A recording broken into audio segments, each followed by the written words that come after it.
All right, MAP4C, day 44. The lesson is on linear models. Review, just about everything we'll see today is review of old stuff. The 3-minute review is a bit of a silly one, at least the first part. You just have to write down everything that you can think of about linear models, and hopefully you came up with some of these, and hopefully you came up with some other stuff as well.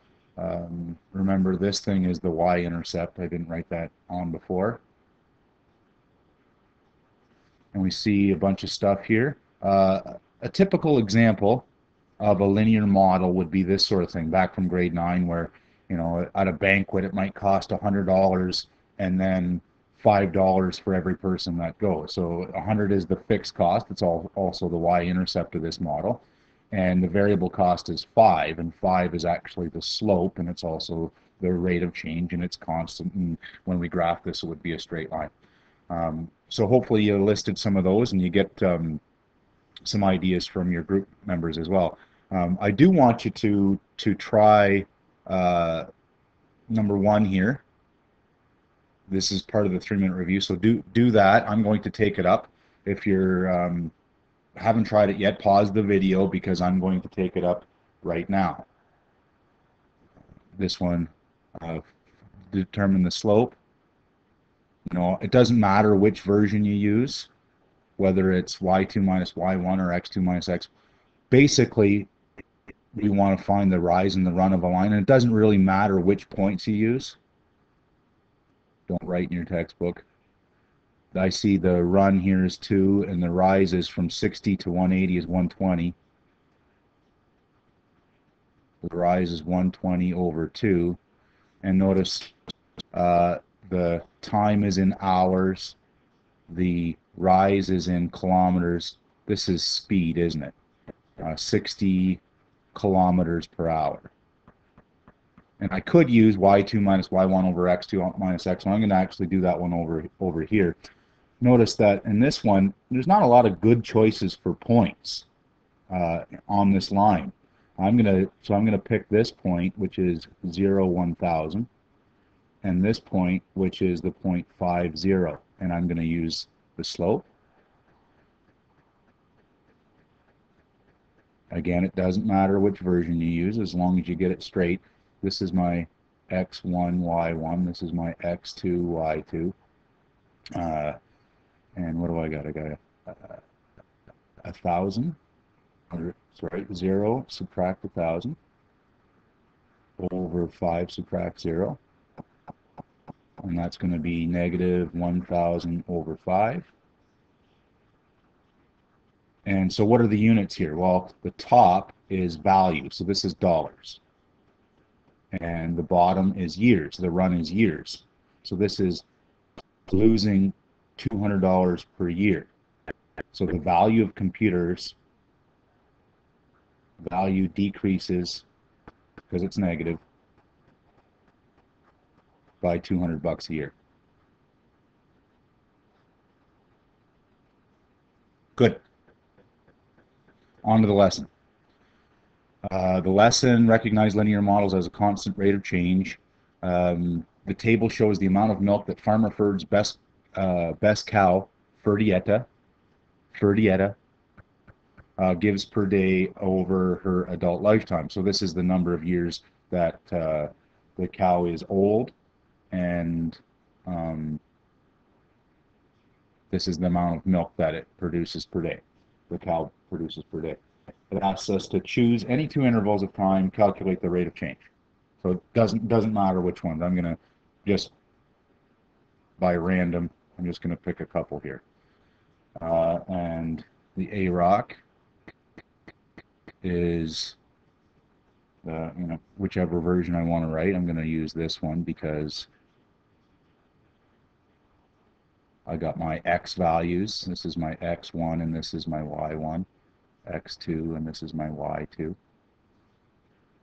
26.6 subtract 29.4 over 10 subtract 2. And this is liters per day, and this is per year, right? Years on the bottom. So this is going to be, excuse me, this is going to be kind of a strange units.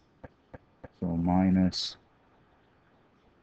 2.8 liters per day over 8 years,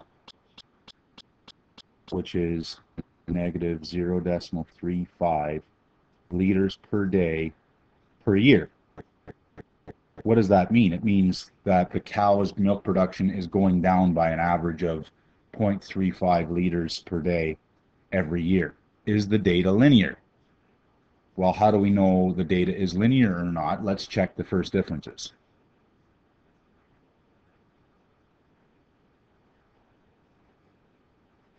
Since my X values are going up by every 2 years, but I could, since it's an even amount, I can check the first differences to see if they're going up or down by the same amount. So this is going down 0.8, and I just subtracted, right?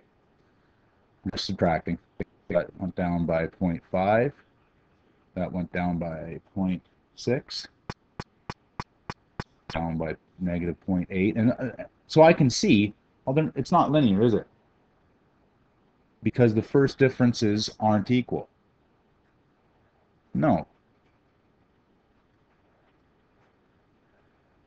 The first differences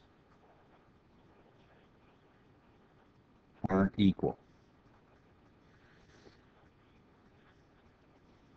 Given equation for the amount of milk Ferdietta will produce n years after or since adulthood. Well, we could use this as our slope, right? There's our slope.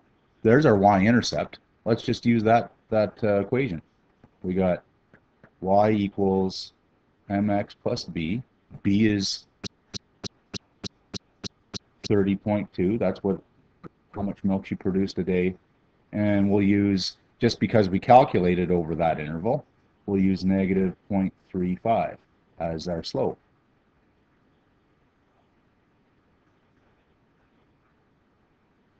.2. Then it asks us to use the TI-83 and get the line of best fit. Well, how do we do that? Well, you got to grab a TI-83. Well, whatever this is on there, we want to go stat, edit, and get rid of any old data there. Notice I went up into the column heading, clear, enter, will get the data out of the list. And then I'm going to put the data in here. 6, 8, how far up do we go? We go all the way to 12. Oops, that's 11 in it.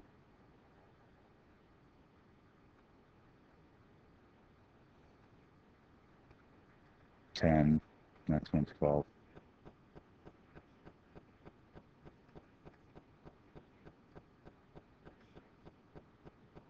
All right, and put this data in here.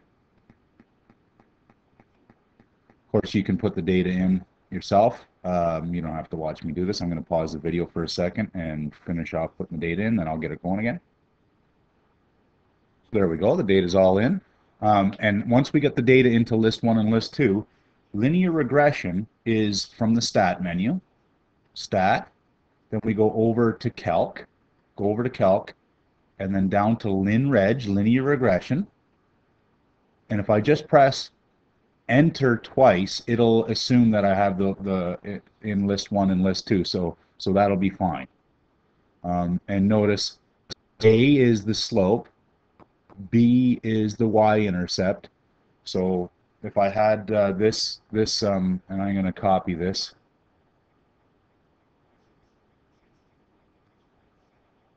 And paste her in there. You can just copy this as well. That then the line of best fit, what this tells me is the line of best fit is negative 0.35x plus 30.2. And notice how close we were. We were actually bang on, weren't we? That was pretty good, just from guessing a couple of points. And notice, and we weren't asked to do this, but I want to show you something. If I press set up this plot, I'm going to turn this plot on, the scatter plot in list 1, list 2. I'm going to show you, and I go zoom I'm going to go zoom stat. It'll pick window settings for me automatically. That this data, even though the first differences weren't all equal, they were pretty close. And this is actually a pretty good linear model, even though the differences weren't perfect. So note, this is still a pretty good linear model. Okay, and the homework here, what do we got here? The homework is you get some choices, and you're going to need to use the TI-83s for some, for the choice of one question. Also, I'm going to steal some of your time again for an activity in class that'll take maybe about 15 or 20 minutes. Okay, so plan on that. It's not much homework, and it should be quick and easy, but you'll get to use the calculators a little bit. All right, that's it.